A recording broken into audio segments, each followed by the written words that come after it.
Hi, welcome to a new video dedicated to the new Eachine model. This time a super compact brushed tiny whoop FPV clone. This is the Eachine QX65. So, what you can find in this new item: first, it's including the new revision of the flight control board, the B-Core V2 with now an F3 plus a built-in OSD chip. That's great. I already reviewed some time ago this flight control board, okay, and already built a machine with. So now you have this BNA version, so 3 choices of a receiver, FirSky in G8 mode, and outputting the RSSI at least on the last channel for the USD, a FlySky solution in AFHDS2A variant, and of course Spectrum, the SM2, the SMX. So the main 3 type of receiver in the market. So this compact is a 65 to 66 millimeters machine. So in normal size, I would say, for the tiny whoop, and there are some 6 millimeters by 15 coreless brush motors. So we will see if it will be strong enough, if they are boosted a bit to be able to lift all this FPV ingredient. Let's discover this deluxe edition with a built-in charger and a lot of small spare props. Let's go. Okay, so the box is nice, printed with the matching printing on the top cover, and wow, first look that the one LiPo one, in fact it's some LEHV, burned during the transportation. My god, the DHL plane was very lucky this time. So look that the connector completely burned and make a hole in the plastic. So this battery is killed, but luckily in the packaging you can find up to 6 or 7 different batteries, so it's great, and all of them are some 250 milliamp hours LEHV with a discharge rate announced to be 35C. They're ending with micro JST SH with 1.25 millimeters section, and the weight is about 6.3 gram. Yes, okay, maybe you can see more. 6.3 gram, and if you need some exact dimension, integrating the connector, okay, you are close to something about quite standard 54, 55 by something about 11.3 by 6.5. Okay, so they are quite standard LEHV. We will see if it's true 250 milliamp hours and it's true 35 discharge rate. It's comparable in terms of weight and size to the 200 milliamps LiPo I review with the FirSky Appius MQ60. So what came with this deluxe edition, you have a great small charger, okay, and this model is able to charge with 2 different rates, okay, so from, if I can read correctly, from 0, okay, it's in this sense, from 0.2 ampere up to 0.5. You have to tune this switch here to select the low charge value or the highest one, and this switch here, the mode lateral one, is to select between the LiPo or LEHV mode. So you have to know that now new LEHV need to charge the battery up to 4.35 volt, and the nominal voltage is now 3.8 instead of 3.7. You have also a display here, and how to connect this charger. You have either a DC connector when it's accepting between 7 to 25 volt input, okay, so please connect your DC power, or if you are in the field you can directly plug a 3S or 4S LiPo via an XT60 connector. It's great, and more, you can even produce a +5 USB volt output. That's great. Little charger, pretty nice, and in the deluxe edition it's pretty good. So how many battery? 1, the one who died. 2, okay, oops, I will 3, 4, okay, and something's fallen, but it's not really a problem. And plus the one into the quadcopter, we have something about okay, 5, 6 lipo. So let's continue to discover. We have some free frame, okay, 2 of them. I will wait in a few instants. Some free canopy here, okay. So associated with, you have this lens cap and the top canopy.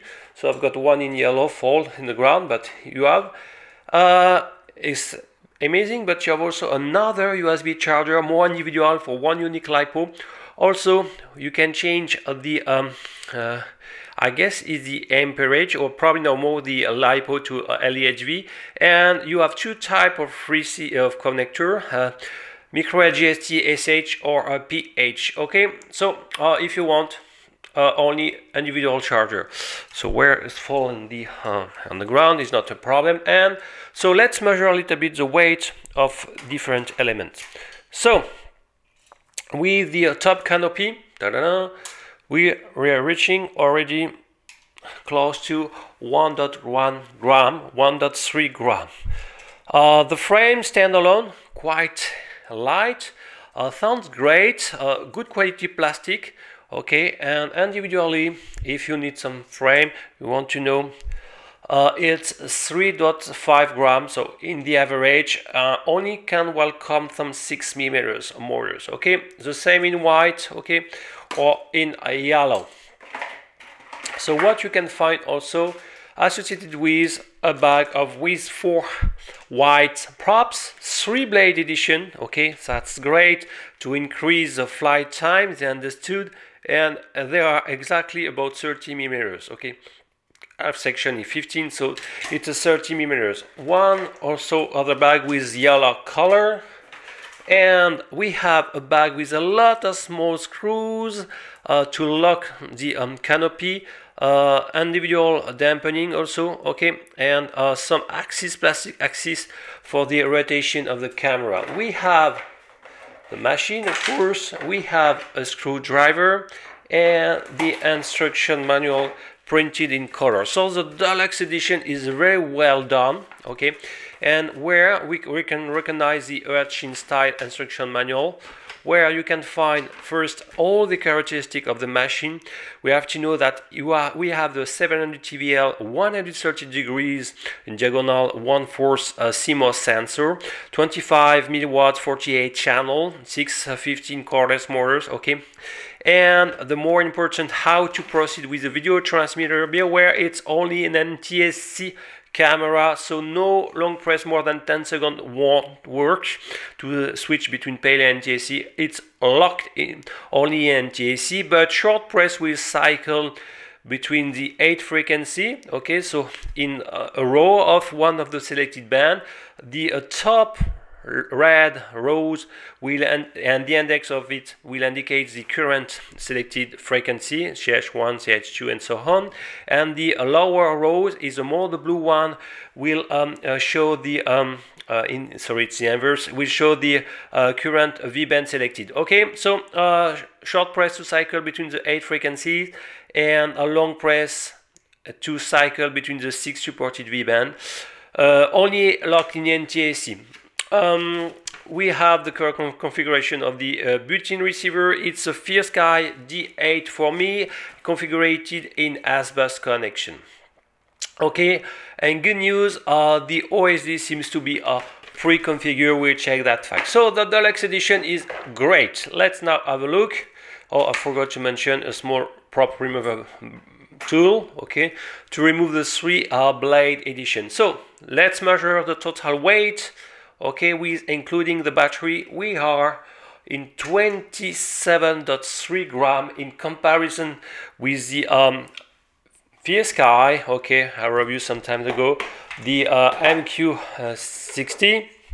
This one, okay, if I can make a fair comparison without the lens cap, was 28.3, so close to 1 gram more heavier than this new ratchet model. That's great. 1 gram is a lot with such kind of machine. Every fraction of gram matter. So that's super important. First good point, we will have at least just by the 1 gram gain, a nominal gain in terms of power, lift, and flight duration. More with the 3-blade edition, we will also have an extended flight time. Third point, the battery is 250 mAh and it's LEHV, so it will also boost other performances. Third positive points, and I will see if the motors, so there are some 6 mm for sure. Okay, let's measure that. Yes, 6 mm, section by 15. If their RPM will boost a little bit the performances, I hope they are with higher RPM, okay, to increase the total power lift.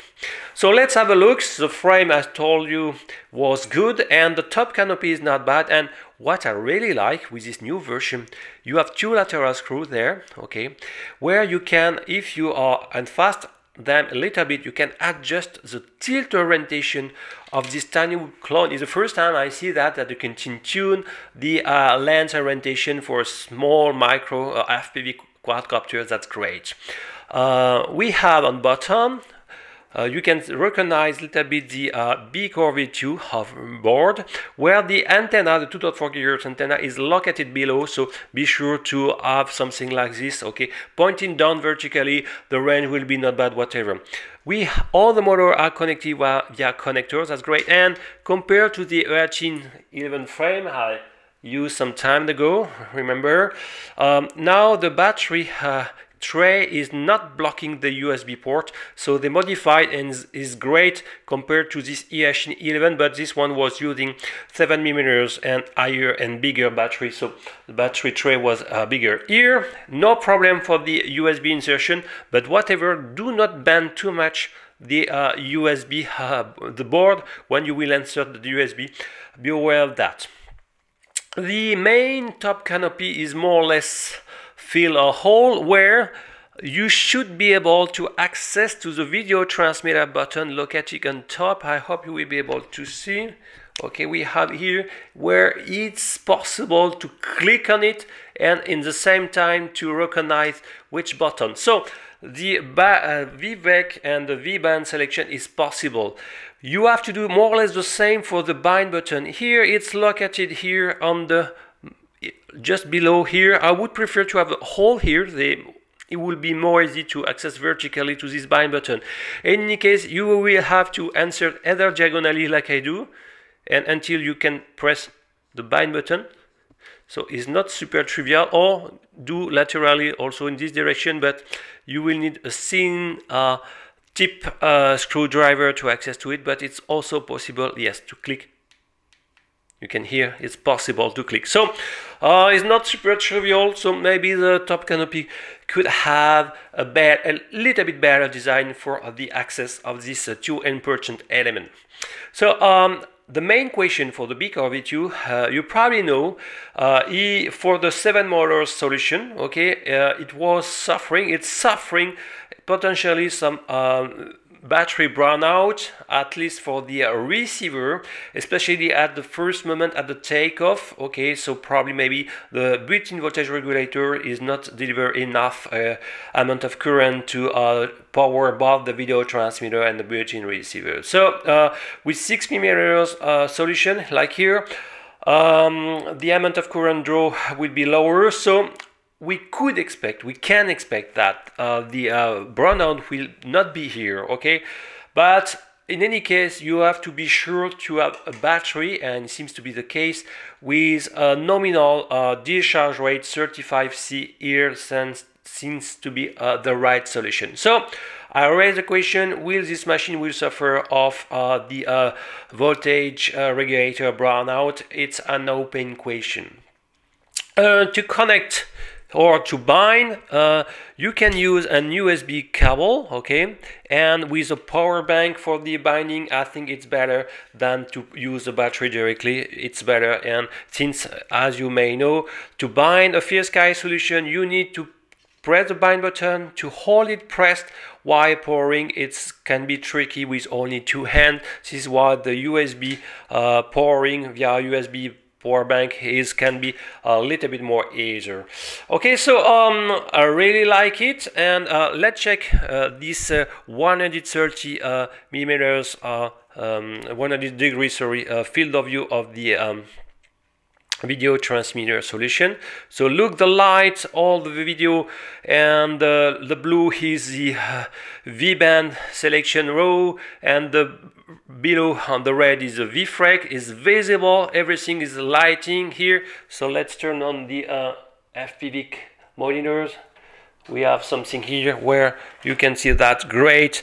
You think that the OSD information is pre-configured, where we have on the top the battery voltage, bottom the bottom left we have the QX60 name, on top right the flight time, the flight mode on bottom right. Okay, and the status of the arming in the center of the crossroad is great. You have even the RSSI here. Well done, Eachine. You start to understand that you need also to configure the OSD. It's pretty important. It's flickering a bit, okay, but the image video sounds to be great. So we will check that in practice, okay, and well, it sounds good. So most elements seems to be configured. We will check that fact in beta flight, and if required, do some little optimization. So now it's time to bind this machine, okay, and to check beta flight default settings. Okay, here is a binding procedure, and for example, if you have this R8RM radio in a Fierce Sky, okay, so the D8, sorry, be sure to select this one. You probably need to sub-select another option to fine-tune the frag fine to 6364. I observe for this radio any Fierce Sky protocol needs such kind of shift. Okay, so anyway, it's like this, and be ready to press the bind button. Okay, and I use this small power bank. I pre-insert the USB, not totally to not completely powered, and now I will be able to use a small thin tweed screwdriver in order to click. Okay, so I will click, pre-insert the USB, and I will press bind. Okay, if everything, I will redo the operation to be sure that I click it on the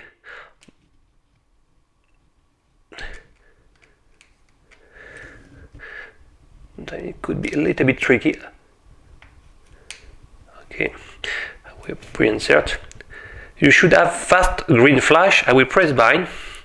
Okay, and if everything is okay, after a couple of seconds the light will turn off, sign that you bound the machine. Okay, you can release the click button, the bind button, turn off everything. Okay, the quadcopter, the transmitter. And then if the bind is correct, you have the green light associated with the status of the receiver will flash slowly. So I will pre-insert. So yes, it's a blue light, sorry, blue light. I will turn on the radio. Okay, flashing like this, and for example, you should see some activities when you move a switch. Okay, so this is the arming switch. Actually, I will reconfigure everything. So it's bound. In terms of telemetry, let's check that. Think that there is no telemetry sound. Okay, and that's a drawback. But maybe this receiver, built-in receiver, is not able to send any information by telemetry.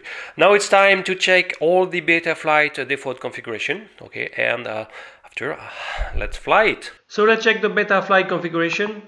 I will press connect. And I'd strongly advise to dump any value, okay, of the default beta 1. So it's based on the beta flight version 3.2.2 on an MDBus F3 board. So copy all this information into a text file. Okay, already I did it, but paste into this empty and save it. And if you need to restore, Okay, in case of mistake, just paste in the CLI and end with the save command. So now let's start the review of the Betafly configuration. We press reconnect.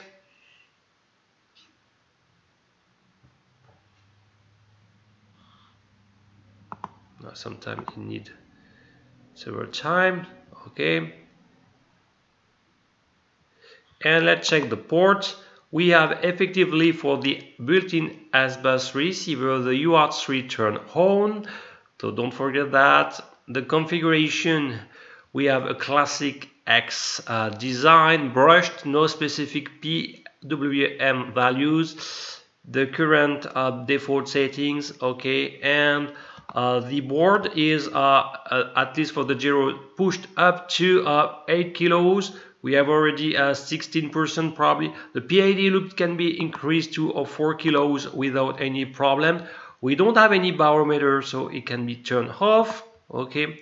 The personalization, you have the QX65 name written. Okay. And in terms of features, only OSD is turned on. That's great. So we will save and reboot. Okay, and reconnect the machine. We will check the CPU usage, only increased to 20%, so not a lot of. Continue with the power battery. Okay, we have 209 for the minimum cells, 29 also for the warning 4.3. okay, so it's a LiPo, it's a LHV, so it was taken into account. We have the different voltmeters and scale and divider value. Okay, let's check the PIDs. Well, we have the default Betafly, so we will increase. You know that if the machine is strong enough to be acro compatible, the rate will need to be pushed because the duped system, unfortunately, if it's improving the hovering, it's decreasing the flip and roll capacity and generally the fast movement. So we will need to increase the rate for sure, about 900 degrees or close to minimum 900 degrees per second. Okay, and then probably close to 1000. Okay, so I will leave this value like this, close to 1000. And for the I will apply more linear answer. So something my favorite values as well. Something about like this 600 degrees per second. The level strength I will keep like this. Okay, and let's check the filter setting. We have the big one. Okay, so and no for example, no PT1 or dynamic used. It's time to save these values. Okay, you can check the anti-gravity gain and threshold, so save that. I will turn on my receiver and let's check the receiver section. So for my Orange X, you can see that the channel mapping is not correct. I will apply more of PSK, okay, and save. Okay, now I've got the correct channel mapping. It's great. I'm checking and try to check that all your values are centered into the value of 1500. If not the case, you have to play with your mixture of your radio to be centered on this value. I got my auxiliary working and I'm checking that. I'm surprising. The aux5 is assumed to be the RSSI one and no sign, no movement. So I'm afraid that the built-in PSK receiver is not RSSI compatible. So it's really a drawback because it was possible to do that and it's not the case. And well, whatever, I will apply a deadband, okay, and okay, and save the situation and continue to the flight mode. So we can see that the aux1 for me, which is this one, it's a 3-way, but I will apply more for the for the 2-way. It's an arming, so for me the 2-way is the aux4, okay, or 3, sorry, it's an aux3, okay, yes, and I will arm like this, okay. And the angle, you can see that by default if you have a three-way position as aux2, by default you are in acro. When the switch is in the middle, you are in the 6-axis stabilize and then return into the acro. So what I will do is use more a three switch, here three-way switch, apply more an acro, okay, then an horizon when it's in the middle, okay, of aux1, and then play more with anti-gravity, why not, and air mode into the well, maybe not anti-gravity, but at least air mode for the last section. So air mode should be around, where is the camera? Air mode, air mode, air mode, air mode. There is no more air mode. Yes, this is here by default, as you can see. So it was already set, so I will use on aux 1. So I will save that command, okay, and let's check that. We have effectively the angle, horizon, okay, and the last situation acro plus air mode. So let's check now the OSD information. So as you know, the camera is an NTSC format, so like this. So you can little bit may display a little bit in the corner the information. You can spread a little bit more wider, okay, and as well as the flight time if you prefer. Okay, it depends of your current capacity of your FPV monitors or goggles. So for the RSSI, I'm disappointed because we won't have any one. Be sure to adapt the capacity of the battery with the provide one, so a 200 milliamps per hour model. The RSSI, okay, and the altitude, no altitude. And well, we can also display the throttle position. It's also very useful. So I will apply more something here like this, and I will maybe go down for one row like this, like this. I will save right now the information. So the good news, the OSD information layout was more or less well optimized. I think I did the tour of all the Betafly configuration. I won't flash any new version. 3.2.2 will be good enough, okay. And now let's have a look to the performances of this machine. Okay, so demo flight of the Eachine QX65 in lost condition first. So you need to push a little bit forward the battery for the insertion. Okay, when it's done, you can backward the LiPo, the AHV. So I should be ready. I will record this small flight session and let's arm the machine. Let's go. Wow, it's much more punchy than the for sure for the FierceSky model is much more, and really it's much more beastie. Wow, what a difference. My god, FierceSky, have a look to this machine. Yeah, the climb rate is great. Whoa, yeah, it should be almost acro compatible. There is a moderate wind and white handled correctly. Yeah, of course he won't fight any strong wind, but it's fast. And I'm very positively surprised. First impression, no voltage dropout or swag. Okay, so the 6mm by 15 colorless motor sounds to be the right solution. Flying beautifully. Wow, I'm impressed by the punch. The throttle is at you can read on the OSD information, but it's pretty low, and this takeoff, wow, fly beautifully. Okay, macro, battery starts to be weak. Wow, try. Yeah, it's flipping. Oh. Impressive. Yeah, in acro it's possible.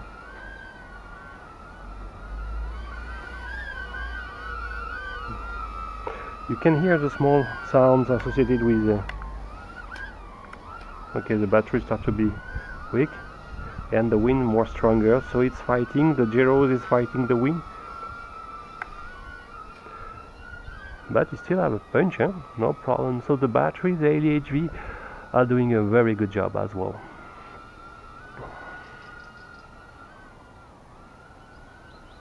At least a powerful 6mm 15 brushed tiny whoop clone, a good one. Eachine. What's a pity that the firmware, the receiver firmware is not flashed with an RSSI. Maybe this is the reason for the voltage swag, okay? Because the telemetry part, of course, is pumping some power, and this is, it can explain the voltage swag or register with the original V-core V2, okay? So it can be a reason why, but be investigated. Wow, the flight duration is great, and really like.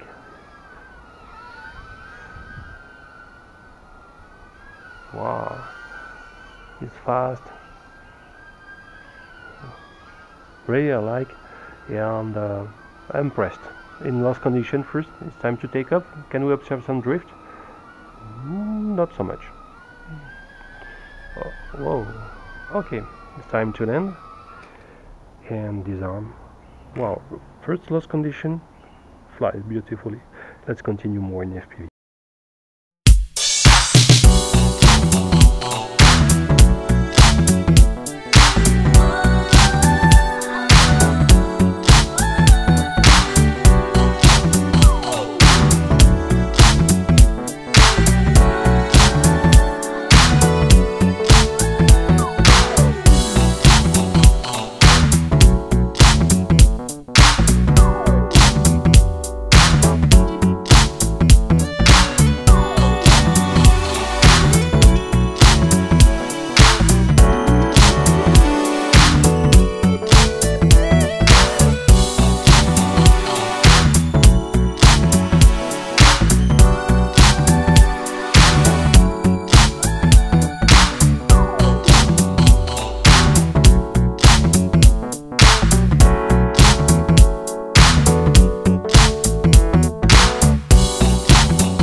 Let's conclude about this new Eachine QX65. I would say I am impressed by this new quadcopter. It's super powerful for a 6mm by 15 brush motors.